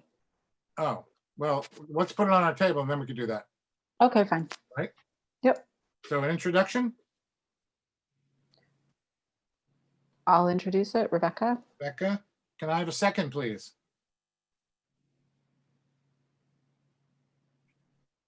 Someone? Yes, I'm walking the city. Calvin, I'll second. Calvin seconds it. Okay, now, I don't really quite understand how this works, but now may I have a motion and a second to lay the proposed local law on the aldermen's desks? But maybe we'll go to Rebecca's one little change. Well, I had a question first. Sure, Tiffany, go ahead. I just wanted to ask Jeffrey Baker, with this local law that is written and put before us tonight, is this everything from what we voted on and discussed at last week's meeting? Essentially, yes, it's for you to look at it, especially in the provisions for a variance or a waiver in terms of whether you're comfortable with those timeframes that are in there. Tom, just to correct you, you don't need another motion to lay this on their desks. You've introduced it. That's the same thing. Okay, well, that was in my instructions from Tracy. Tracy, do you seem to, do you agree about that, Tracy? It's Jeff's do call, it, not just mine. Belt and It's suspenders. Jeff's call. Okay. It's Then it's belt in- and suspenders. It doesn't matter. Okay, so in that case, did I answer your question, Tiffany? Well, why not council? Where's the ZBA on this? Well, it's under, it's A4 on the law. The section, it's the section 4 amendments. It's 325-2.3A. Sets out the limits, subparagraph 4 there. I don't know if Shaheem, if you could scroll down. Why did we choose the ZBA? Oh, well, the ZBA is the not, I mean, if you want to choose someone else, you can, but they're the ones who are normally deal with variances and these. And not the council? Correct. Yeah, it would be it would be very unusual to give this to the council. It's not illegal. You could if you wanted to. I think Um, it should go to the council. No. Uh, It'll Didn't clog we up stay, your, didn't we stay the council colleagues? No, the way we left it was that Jeff was going to draft it at the ZBA with language that made it solid for a process to be in place that the ZBA could handle. But I don't think that was agreed on or voted on, but okay. well, it certainly wasn't voted on, and nothing here is written in stone. If you want to, Jeff, I have a take question. a poll or make a motion now to amend it to someone else, you can do that. Okay, I'll listen to my colleagues first and make a decision. Thank you. Jane, did you want to say something? Are you finished, Tiffany? Yes, thank you. Okay, you're welcome. Excuse me, Jane? I didn't mean to step on your line. Jeff, I have a question, and forgive me because this is perhaps was discussed at the informal. Did you need to, or did you just in a matter of course wing this past the zoning board just to get their No, opinion? No. It was not no, required. No. nope. So No, it, what's all required is we do have to send this to the planning board for their general review because it's an amendment of the zoning law. oh, I see. Okay. Does that, That's why it gets to them as a matter of course. oh, okay. And do they have to approve it? I'm just trying to get the process down. Do They just give a recommendation back, and even if they disapprove it, really, you take that into account, but you're not bound by it. I see. If the county planning board makes a recommendation to disapprove it, then you would need a supermajority of this board to override that. Wow. Okay. That's the county if they disapprove it. It's unlikely to happen, but if they were to, you would need a supermajority of this body. Thank you. Okay. Okay, what was the change you wanted to make, Rebecca? I see. Yeah, so it's in the paragraph, I'm having trouble seeing, oh yeah, it's number 4 here, upon application and after a public hearing, that paragraph, letter A, the word necessary, I would like that word to be changed to unique. So that the sentence would read, to improve it would read, they made substantial investments to improve the property unique to its use as a short-term rental. Yeah, that makes sense. Why? Because, in other words, it wasn't just used for, it would have been used anyway towards a regular rental. Yeah, it speaks just to the need, for the applicant for the hardship to show, oops, my son just came home, to show that their investment or their what they have done to their property is something specific to use as a short-term rental that cannot be applied meaningfully to long-term rental. Oh, so you're really narrow. So just the wording just narrows the scope. Is Right. that? No. Jeff?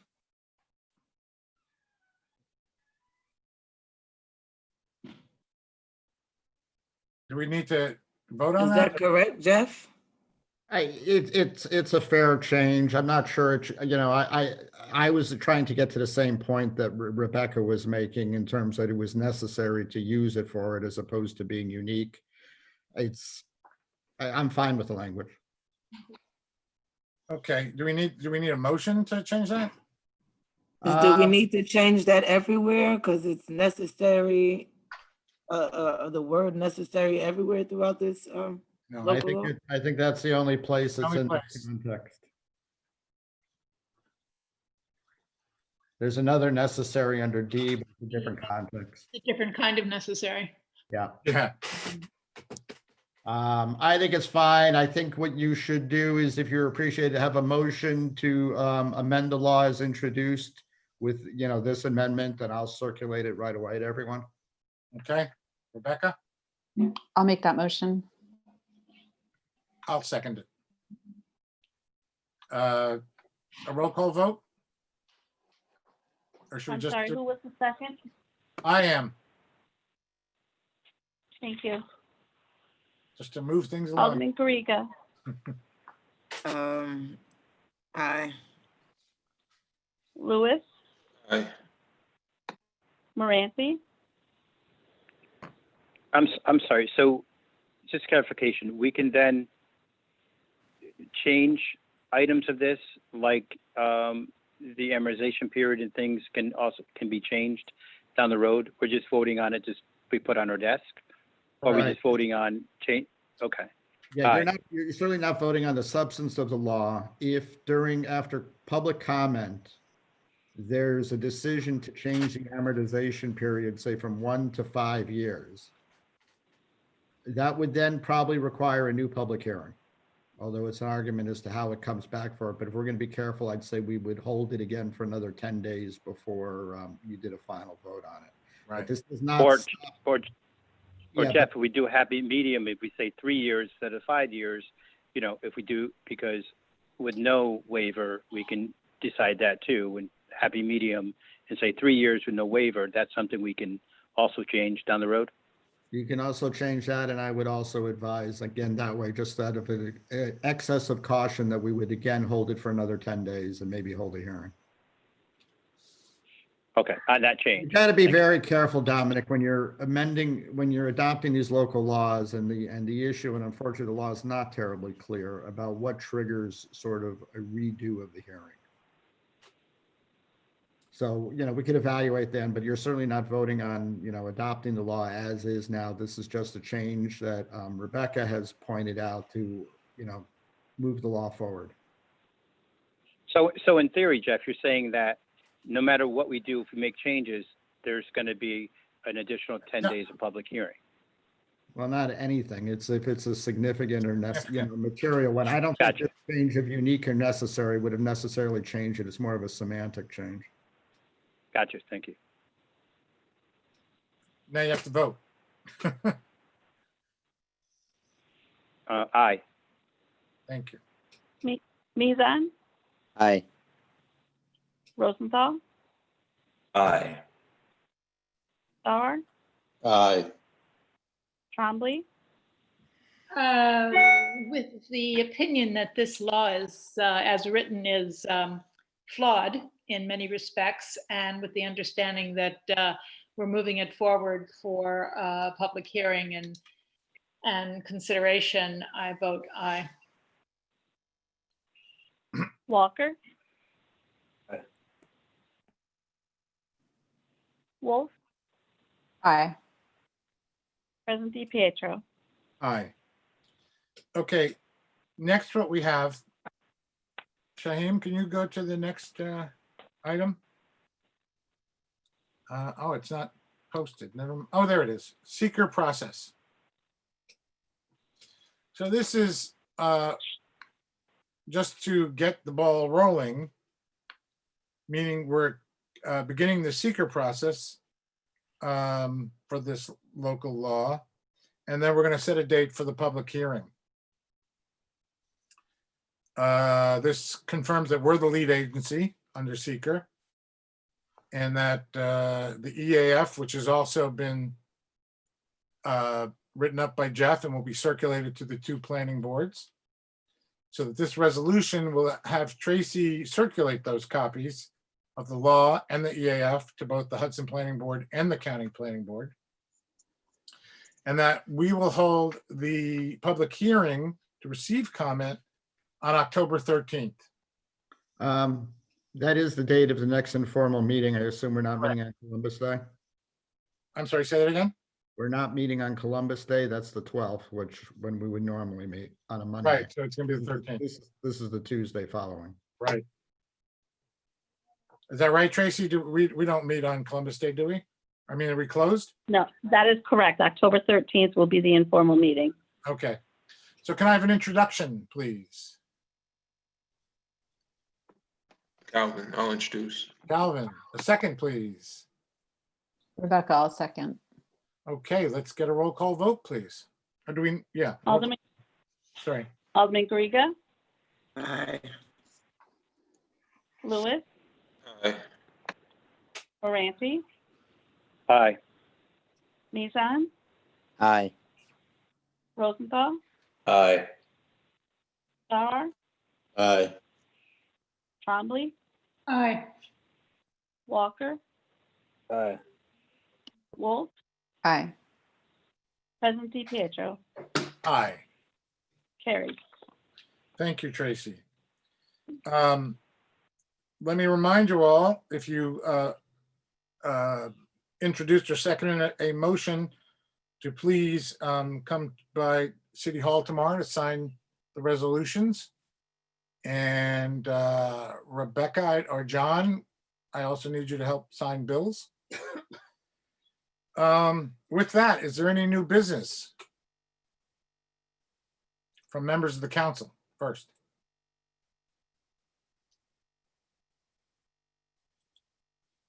Since none from the council, anybody in the public have anything they'd like to say? And if so, please keep it short. I don't see any hands. Let me look further. There's a hand. Shanika has a hand. Oh, yes. Shanika, that was earlier. I said, okay, Shanika, would you like to speak?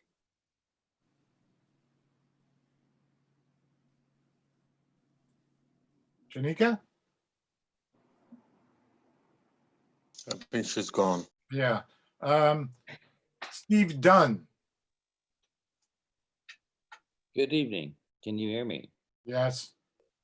The law is flawed as written. And in fact, there was another change from what you looked at last week regarding the definition and application of the vacation home exception. As far as the use variance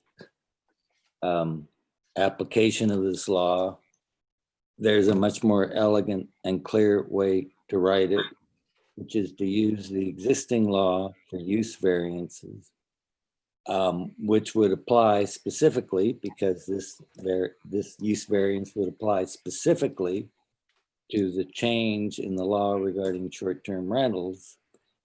And you wouldn't have to have unique yet necessary anything else. You would just have to show economic hardship associated with this change in the law associated with banning short-term rentals. So the law is flawed. It does need work. It does need to be written, and those rewritings are substantial. And if it's not rewritten, it will invite ambiguities and litigation. And so far better instead of rushing to judgment is to get this law clear and not subject to ambiguity and litigation. And we're not there. Thank you. Thank you. John Kane has his hand up. I just have kind of a mundane point to make. You guys were discussing increasing parking fees today, and you had spoken at the informal meeting about wanting to minimize the amount of double parking that goes on Warren Street during commercial deliveries. I was going to suggest that mid-block, you might consider taking two metered parking spots out and allowing a space for commercial delivery vehicles to pull aside for 10 minutes to make deliveries along the block, which won't eliminate all of the double parking issues, but will certainly minimize a lot of it. And you might make up some of that revenue by putting a substantial fine on for people who park in a commercial unloading zone when they're not supposed to.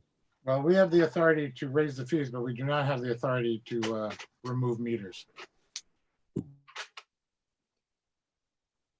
So that can be raised at, oh, I know we keep going over this. Jeff, are you from, I forget if it's DPW and police or just DPW, or is it police? Actually, I think it's just police, but. Yeah. So let's save that thought for the police committee meeting. But it's worth remembering. Anyone else? Shanika's hand is up again. Oh, okay, Shanika. Hi, can you hear me? Yes, we can. Okay, sorry about that before. I just want to make a comment regarding the open studios proposal that was voted down. I would have to say that I was really dismayed by the reaction to certain council members regarding this proposal from the budget that was available. For instance, a creative director is listed at $600. Shanika, can I interrupt you for a second? We're not going to go over it and question council members. It's been done too much recently, and it's really just not, it's not worth doing, frankly. Okay. Well, I would just say that as a member of the arts community in Hudson, like I was really disappointed in how that conversation went. And okay, that's all I'll say then. Sorry, I'm not trying to cut you off. It just. You know, unfortunately, I wish I was able to speak when the conversation was happening because I understand some of the confusion that was happening. But I think just in general, I will just go on record as saying that I was really upset and disappointed by the reaction in the voting down of a proposal like this, considering how much the arts community does for the tourism community of Hudson and other economic realities here. And I think it's time that the council acknowledges that labor. And, you know, it's disappointing that a place like Hudson, which has the opportunity to be creating models, refuses to do so when given an opportunity. And that's all. Okay, thanks. No, you know, I agree. So it's not really, you know. Anyway, Monica Byrne, do you have something new to add, or is it a new business, or? Hello, you're. All right, yes, no, I'm just trying to. This is not the informal. Can you hear me now? This is new business now. This is So public comment. I understand that there are specifics as to how each meeting is conducted. And I also understand that not everybody coming to each meeting knows those up front. And it might be useful to announce them up front. The difference is, as Tiffany points out, the formal versus the informal. But that said, there has to be a time where citizens can make their voices known, even if it's after a vote, even if it's after something has happened, you know, as Shanika wanted to just communicate right now. There Okay. has to be a time that that's okay and appropriate. And it's frustrating to continually turn into council meetings and find people silenced when they have important things to say that contribute to the community. It really, I think it deserves looking at and redressing what the policies and the procedures are, and also how they are communicated to the community so that everybody understands them up front and finds a way to get their voices heard before votes are taken, et cetera. Thank you. Thank you. Let me make a couple things clear. The procedures are clear. There, for one thing, if you understand open meetings rules, we don't have to entertain much comment at all. But that being said, we do. We entertain plenty of comment, and I really don't think that people are shut off only when they're not contributing something new to the conversation. To have people say over and over again that they do or don't support something is not really contributing to the conversation. Now, putting that aside, if I were to give you the rules every meeting, it would take up a substantial part of the meeting. And I don't think you can cite any deliberative body that goes through that exercise. That being said, I'll entertain a motion to adjourn. Please, one more moment. No, sorry. Thank you, Tiffany. Sorry. I don't think she's agreeing with you, but go ahead. She's laughing and I'm with her. This body serves at the pleasure of its constituents, at the pleasure of the community, for the purposes of the community. It is flawed. The ways we conduct business are flawed. We're not ever all going to agree on anything. But that said, to have a certain amount of respect for the community and a certain amount, you do not need to read chapter and verse of code in order to do a quick introduction to meetings and the protocol. There is a way to interact with the public that is respectful of their presence and the fact that they care enough about civic engagement to be here, whether you agree or not, that works. And I suggest that we have an opportunity to up that and do a better job at it. That is what I'm suggesting. Okay. Thank you very much. Thank And you. Tiffany, I love you. I have a quick question. I love you too, Monica. I know it's been a daunting meeting, Tom, but this is That's Quentin right. Cross. I just have a very quick. Sure. Go ahead. I just want to know where you guys stand as it pertains to individually as council members, the recent allegation from our folks in the Bengali community about abuse and the way in which the police department handled that. Seems like a very serious issue. And I want to know individually, like, where council members stand on this.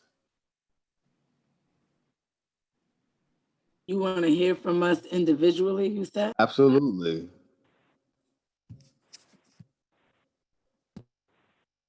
I think the men should go first.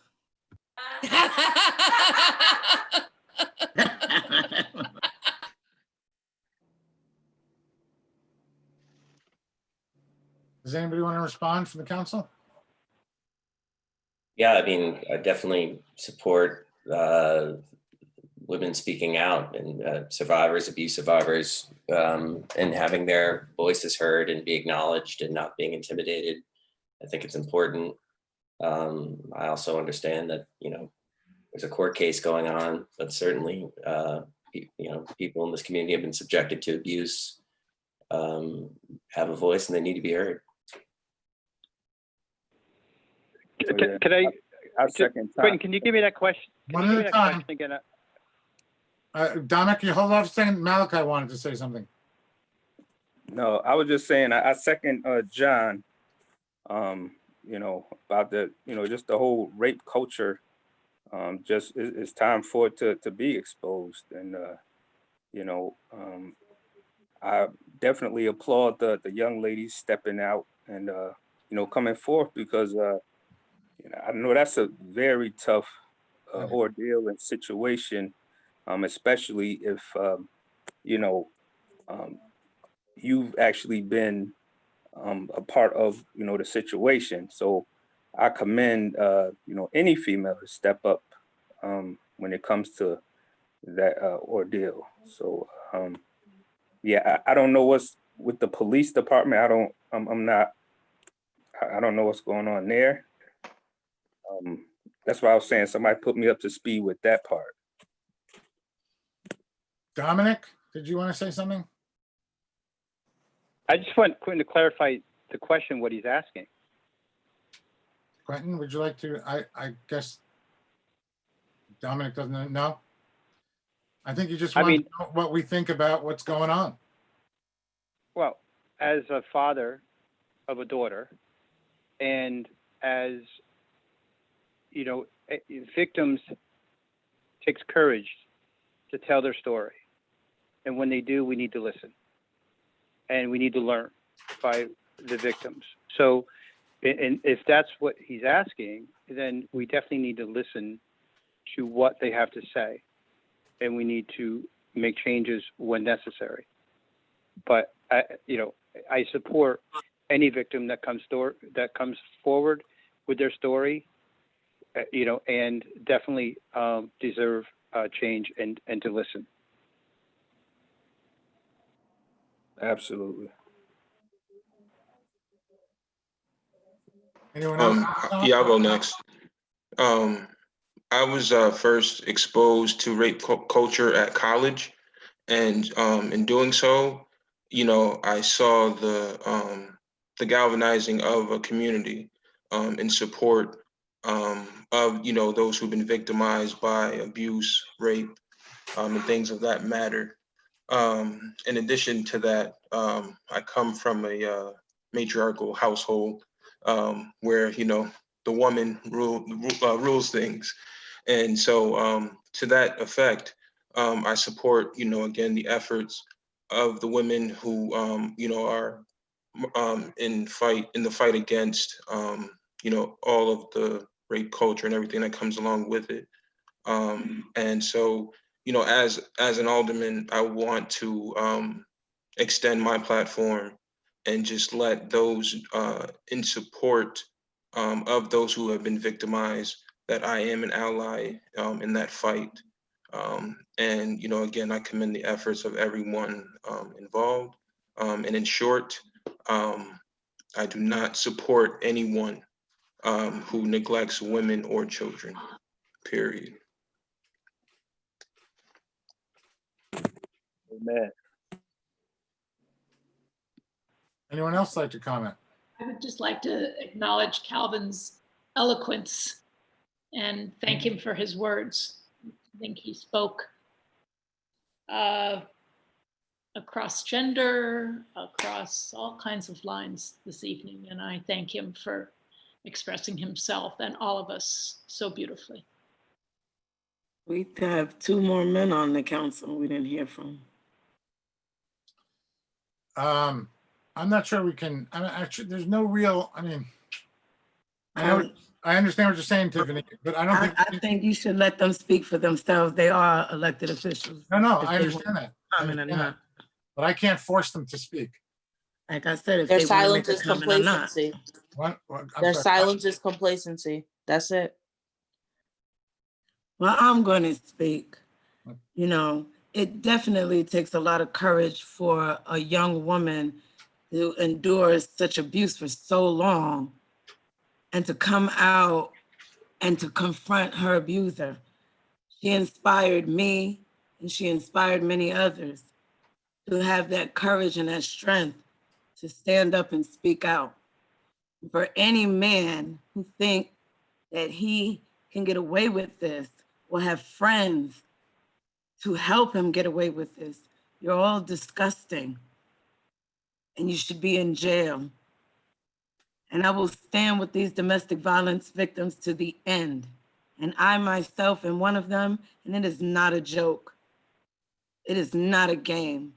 You are playing with people's lives and their future.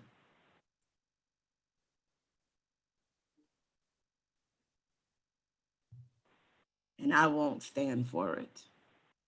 Thank you, Tiffany. Claire, cousin, you have your hand up? Hi, I just wanted to speak on this issue. I wanted to stand in solidarity and support with the ladies who organized the march and anybody in our community who is deciding to be brave enough to speak out against predators in our community. The first step to acknowledging domestic violence is believing the victim first.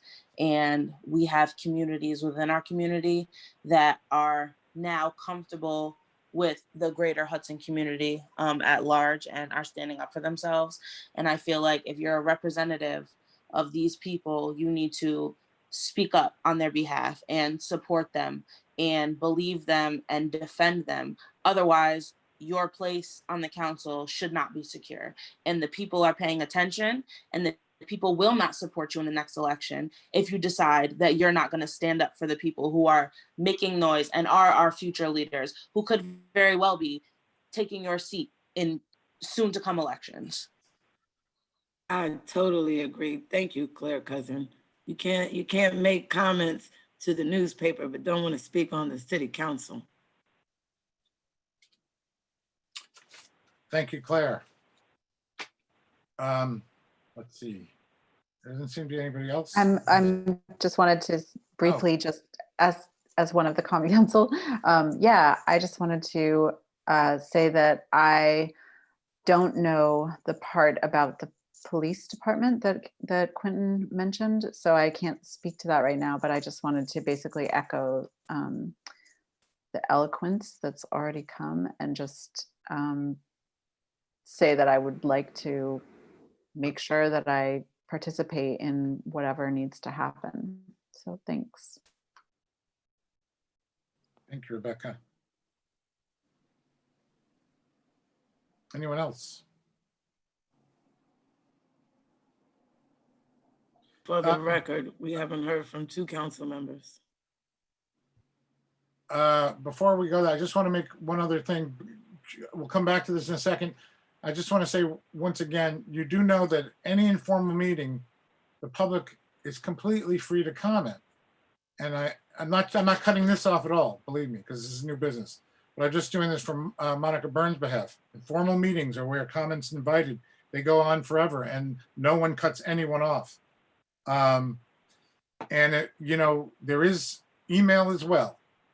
And as many of you have taken advantage of it, we receive your emails, we put them in the record there, and they become part of the permanent record. Now, getting back to the issue at hand, would anybody else like to speak on the council?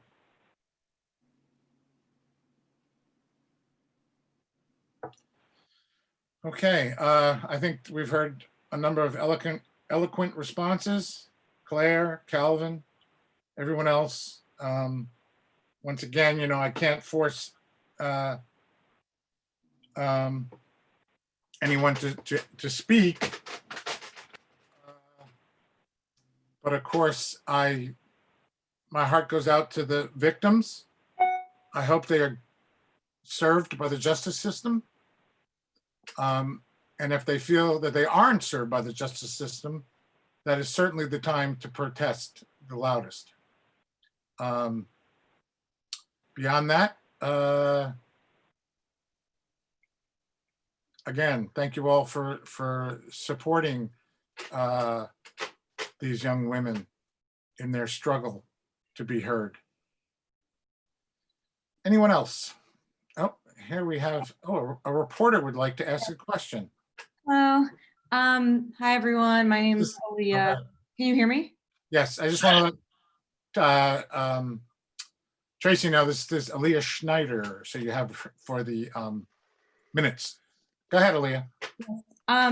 So I'm the Register Star reporter for Hudson. I just moved to Hudson in early August, so I'm still getting used to my job and getting familiar with the community. I just want to let everyone know that I wrote an article on this yesterday, and I'm continuing to cover this. I'm going to be doing follow-up articles that I've been working on. So if there are any community members or council members who want to speak to me on this issue or anything that comes up in general, you can just look me up. I have a Facebook that is specifically for my job. It's just my name here on Zoom, Aaliyah Schneider, and then it has like reporters in parentheses, and my email and phone numbers on there too. So I just want to put that out there that I'm always a resource if people, you know, want their voice to be heard on these issues. Thank you very much. Shersham, did you want to speak? Oh, sorry. I saw it turned green, which I thought meant you wanted to speak. Sorry. I think that's pretty much it, unless I don't see any hands or do I have a motion to adjourn? Motion. Calvin, do I have a second? I'll do it, Rebecca. Rebecca. All in favor, please signify by saying aye. Aye. Aye. Aye. Is there anyone opposed? Well, thank goodness for that. Okay. This meeting is adjourned. Thank you all for attending and see you next time. Thanks. Thank you all.